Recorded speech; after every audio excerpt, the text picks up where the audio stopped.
qual é o segredo do sucesso da Universidade de Harvard? Por que aqui já se produziram tantos Nobéis?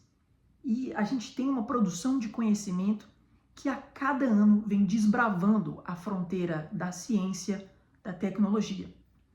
Pessoal, hoje eu vou refletir um pouquinho sobre esses meus últimos 3 anos aqui na Universidade de Harvard e o que eu acho que é o tempero mágico que eles conseguiram construir para que a universidade por décadas consiga estar se mantendo como um lugar de produção científica do mais alto nível.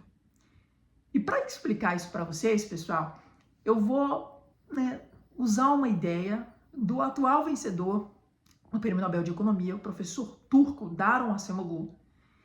E ele tenta responder a seguinte pergunta, eu assisti essa palestra dele presencial nesse ano, sobre o que diferencia nós, seres humanos, de outras espécies.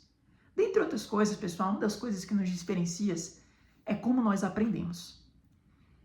A gente tem uma capacidade de aprendizagem sobre questões físicas e espaciais, ou seja, por exemplo, seu reflexo, vou jogar uma bola para você e você vai ter a capacidade de pegar, que é muito parecida, por exemplo, com o aprendizado espacial sobre caminhar, etc. e tal, de algumas outras espécies.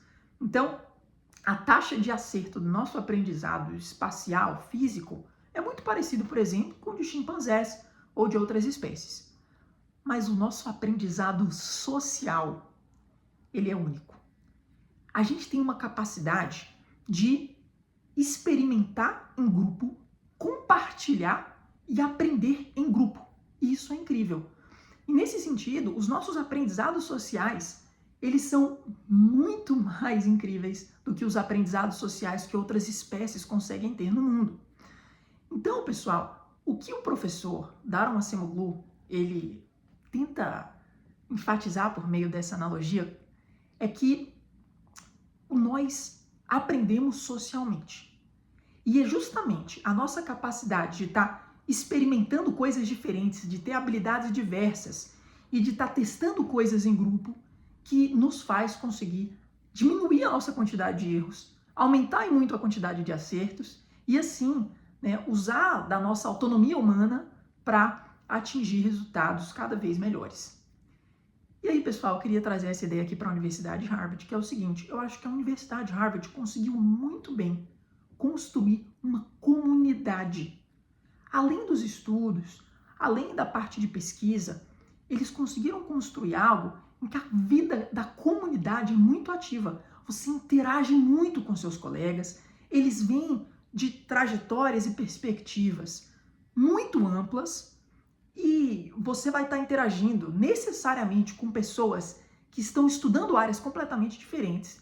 E é justamente por esse mecanismo social de muito aprendizado compartilhado em grupo que eu acho que eles conseguiram gerar tanta inovação. Eu quero dar alguns exemplos concretos para vocês por que eu acho que isso acontece. Acho que para começar, a gente tem aqui na universidade mais de 200 países representados, aulas dadas em mais de 100 línguas, mas eu acho que outra coisa muito especial, pessoal, é que você tem todos os estudantes morando dentro da faculdade e a gente mora numa comunidade residencial que tem como se fosse um espírito de gincana da escola. Então a gente compete junto com a nossa comunidade que a gente mora aqui na casa de graduação, tem 400 estudantes que moram na minha casa. A gente toma café da manhã, almoça e janta junto no mesmo refeitório. Então não tem como fugir, eu vou estar ali todas as refeições do meu dia conversando com os meus colegas da universidade, aprendendo com eles, entendendo quais são as aulas mais legais que eles estão fazendo, como é que eles vêm se divertindo, um pouco das suas trajetórias de vida. E algo que é muito especial que eles conseguiram fazer também é que a universidade ela não está situada perto de uma cidade enorme, como por exemplo Nova York ou São Paulo. Então os estudantes, a gente, pessoal, às vezes passa os 3, 4 anos aqui na Universidade de Harvard sem conhecer os pontos turísticos de Boston, que fica a 2 paradas de metrô. Mas é porque a gente de fato está imerso aqui na universidade, vivendo muito intensamente a experiência da comunidade. E nessa questão residencial, eles foram muito inteligentes, que eles fizeram da seguinte forma. Onde você faz suas aulas não é necessariamente onde você vive, somente durante o seu primeiro ano, que você vive muito perto das suas aulas. Isso permite que quando você está vivendo a sua comunidade residencial, você se sinta de fato em casa, você consiga fazer uma separação. Eu acho que isso é uma coisa também que eles fizeram muito bem. Uma segunda coisa, pessoal, é que aqui a vida extracurricular ela é muito ativa. Você tem mais de 300 clubes extracurriculares no campus que você pode se inscrever. Você vai ter os esportes mais diversos que você pode mais imaginar. E você tem até mesmo, sabe aquele esporte do Harry Potter, que você fica numa vassoura e tal? Não sei se você lembra da cena do filme. A gente tem um clube aqui desse esporte. Mas outras coisas, assim, né? Hoje a gente vai ter clube sobre ética de inteligência artificial. Então, estudantes que estão se reunir toda semana para falar sobre o assunto.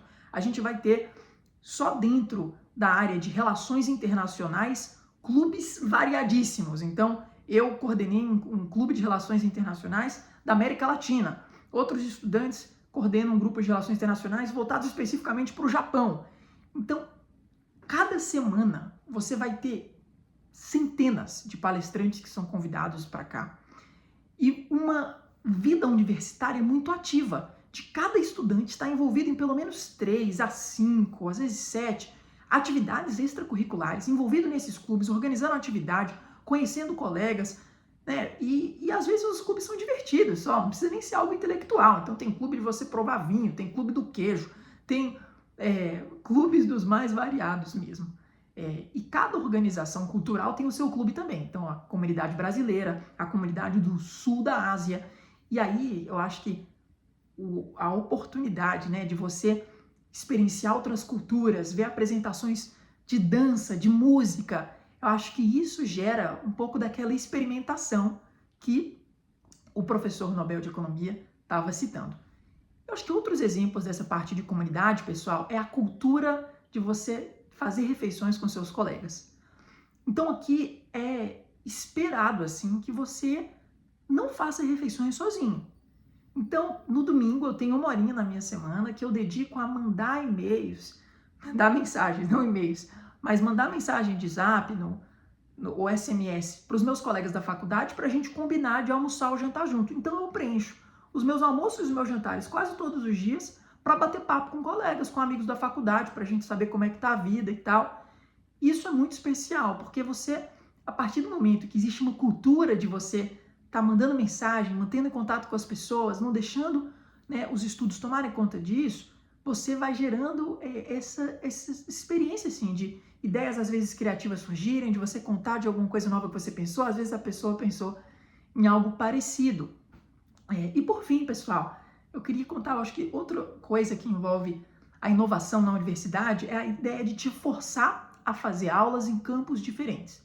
Então, para você se formar na universidade, você necessariamente vai ter que pegar aulas em 4 áreas diferentes, que não são relacionadas ao seu campo de estudo. Então você vai ter que pegar uma aula relacionada à ética, você vai ter que pegar uma aula relacionada à história e civilizações, você vai ter que pegar uma aula relacionada à ciência e tecnologia, e você vai ter que pegar uma aula relacionada à estética e cultura. E aí nessa aula você vai estar interagindo com estudantes que estão estudando áreas completamente diferentes. Mas não só isso. Durante o primeiro 1 ano e meio da faculdade, você nem mesmo declara aquilo que você vai estar se formando. Você entra aqui na faculdade, né, sem você estar comprometido com o curso. Eu não entro aqui como estudante de economia.